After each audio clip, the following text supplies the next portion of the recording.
Hispanic Chamber of Commerce of Queens has a new president. Alfonso Quiroz just took over the head of that organization just a couple of weeks ago. He's hoping to do a lot more to help Hispanic-owned businesses in Queens to continue to thrive. He joins us now with more on his agenda and some other things he hopes to accomplish. Welcome. Congratulations on this new role. Thank you for having me. A lot needs to be done. First of all, you've really been involved in the community for quite a while as a community activist at the community board level. Why this job now to continue that? What is this?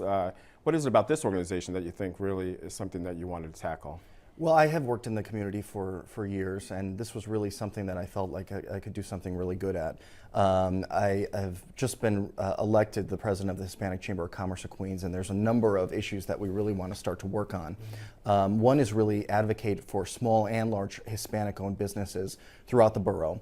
We want to expand our membership, and we really want to strengthen our partnership with local, citywide, and statewide elected officials. And within that, we have really a couple goals.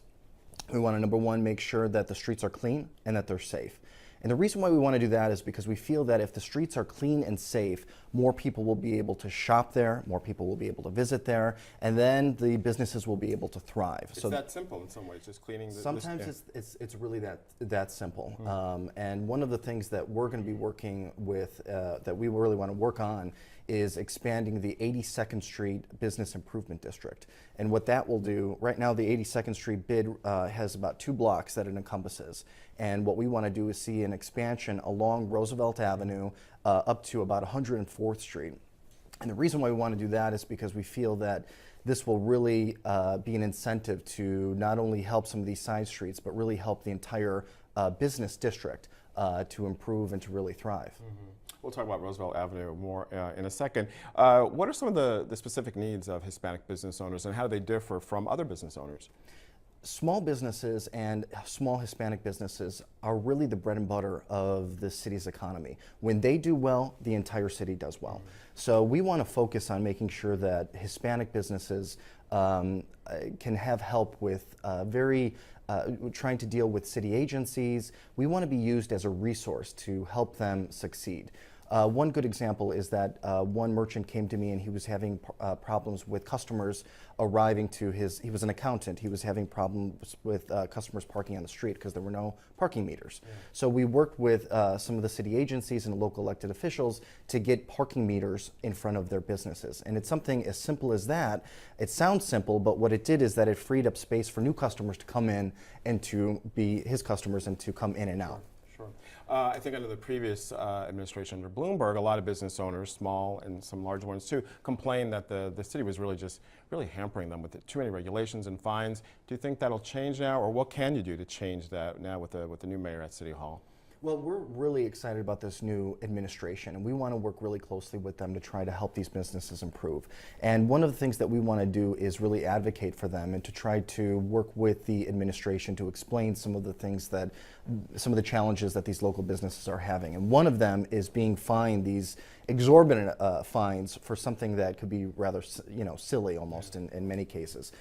So we want to make sure that the businesses are following the rules, that they're following the laws, that they're doing what they're supposed to be doing, but also that they're not being fined exorbitant amounts. Because something like $1,000 fine for something silly can really hurt a small business. Yeah, that's a lot of money for a small business owner.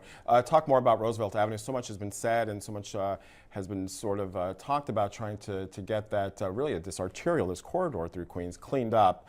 A lot of people call it it's basically the old Times Square in Queens. Do you think finally something will be done? There's talks about reducing crime and prostitution and drugs there. So what needs to be done there finally to get rid of the problems there? You know, I have heard that saying before, and it is something that I think that we have to tackle. It is going to be a big challenge, but it's something that I think can be done, and I think it could be done in the next couple of years.